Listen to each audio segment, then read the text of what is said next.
Como aprender a lidar com a angústia?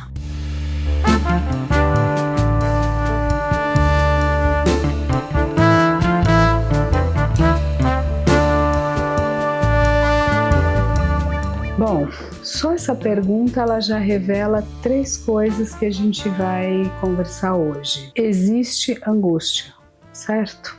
Então, quando a gente coloca essa pergunta, a gente está dizendo que a angústia é da própria estrutura da vida e do humano.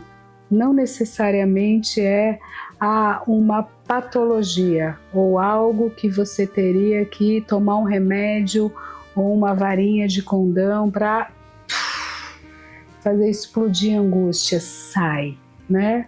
Não te pertence. Ela é da condição humana, da vida. Segunda coisa, a gente lida com isso.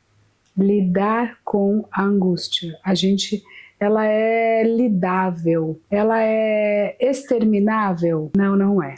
Mas lidar com, elaborar, subjetivar, ter conexão com, como?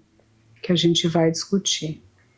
E terceiro ponto, a gente aprende a fazer isso. Não é uma regra mágica, não é uma receita de bolo, não é passo 1, 2, 3, automático ou simples, tranquilo. Talvez um aprendizado um pouquinho, mas é possível. Então isso é uma coisa muito importante, assim como a gente aprende uma língua estrangeira. Eu gosto dessa metáfora. Aprender uma linguagem, está em outro lugar, Aquilo é grego, como a gente diz. De repente, você aprende a ter conexão com alguém, Você pode falar hi, e aí, Alguém olha para você e fala hi guys, E aí, E aí, galera? Então, tem o corpo do outro se vira para você, tem um olhar, tem uma conexão, menos angústia. Então, tem uma possibilidade de aprender a escutar isso. Por isso a gente está fazendo esse vídeo aqui. Só essa ideia, eu acho que vai te deixar menos angustiado.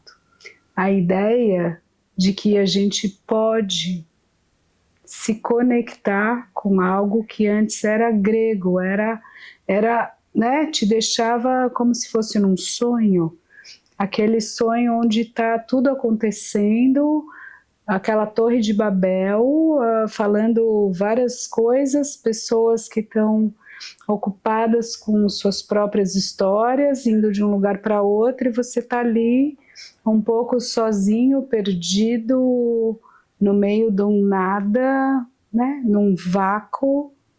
Ou pode ser uma outra imagem, não a Torre de Babel, que é uma das imagens onde a gente mostra a angústia, Estou pegando um pouco de história da arte aqui, estou pegando um pouco do imaginário, só para a gente começar a se sensibilizar com o nosso objeto.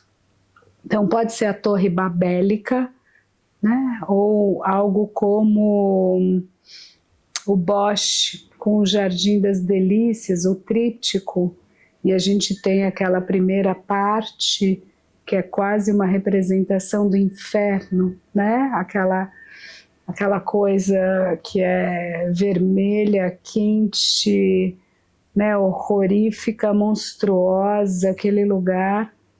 Ou pode ser também, minha última imagem aqui, desértico. A gente pode ter algo como uma solidão, ou Dali, ou Torino, alguma coisa que é seco, irrespirável, solitário, planeta Marte, Ou um deserto gelado, ou Vênus, aquele caldeirão irrespirável, quente, 500 graus, aquilo, essas imagens que também colocam a gente num lugar de sufocamento. Por que que eu comecei aqui com esse sufocamento? Você lembra que angústia, a etimologia, né? Aquele angere, aquele sufocamento, aquele estreitamento.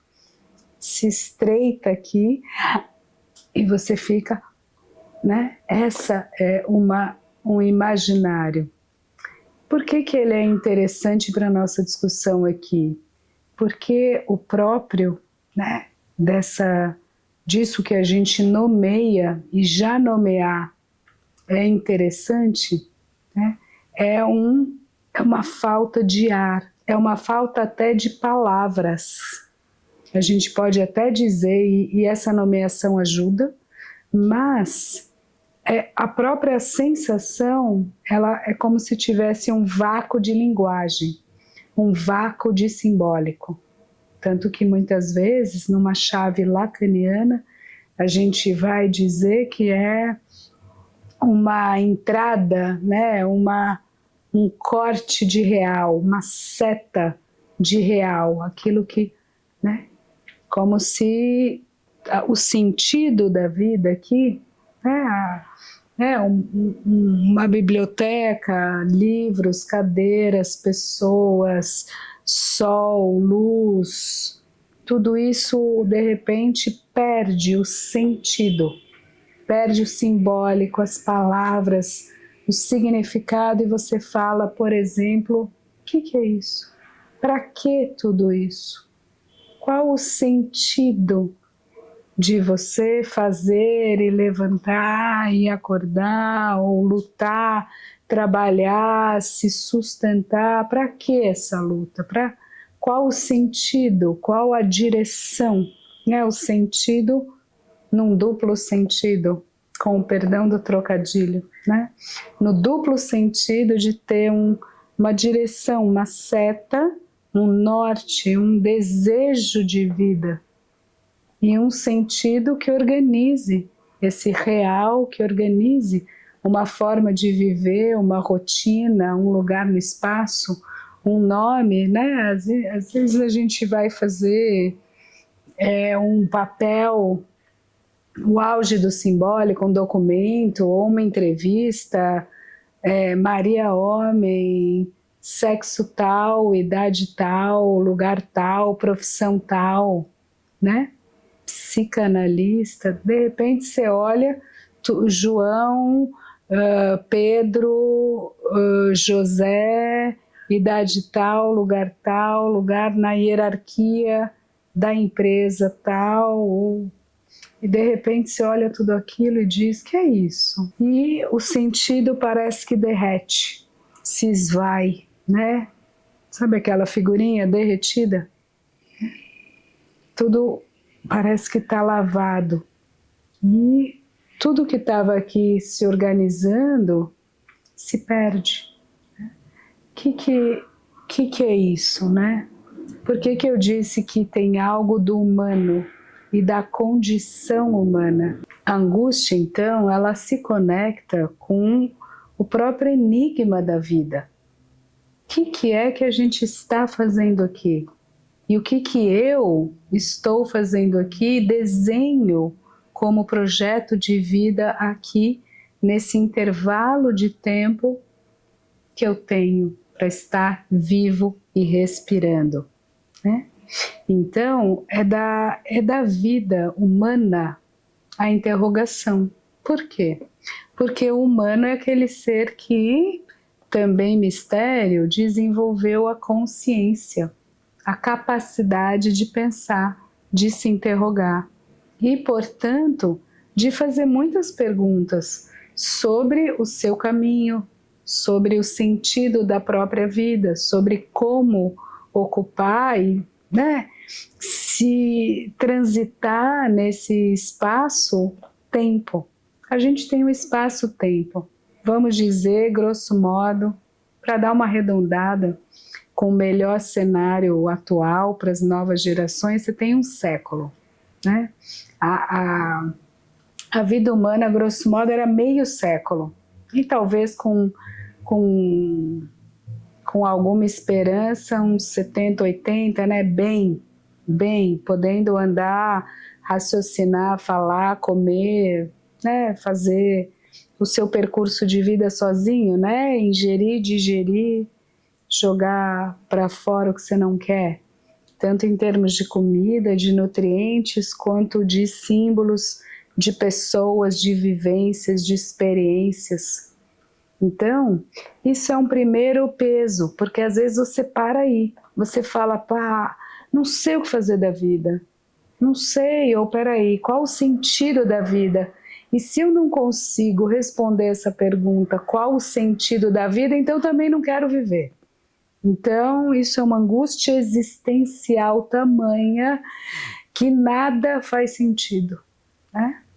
Então, primeiro passo para a gente aprender a lidar com a angústia é separar essas duas coisas. Eu posso não saber qual o sentido da vida, qual a origem, porque a vida é um enigma.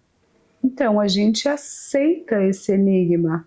Primeiro passo para estar ancorado na existência é aceitar que ela não tem um sentido a priori e que não, por hora, não nos é dado a nós humanos decifrar a origem, a causa e a origem do universo, a causa e a origem da vida no universo, a causa e a origem da consciência. Para que saber tudo isso? Para que pensar sobre o sentido da vida? Porque poder pensar, ter consciência, armazenar memória ajuda alguns seres a se adaptar melhor, a viver um pouco mais integrados no planeta.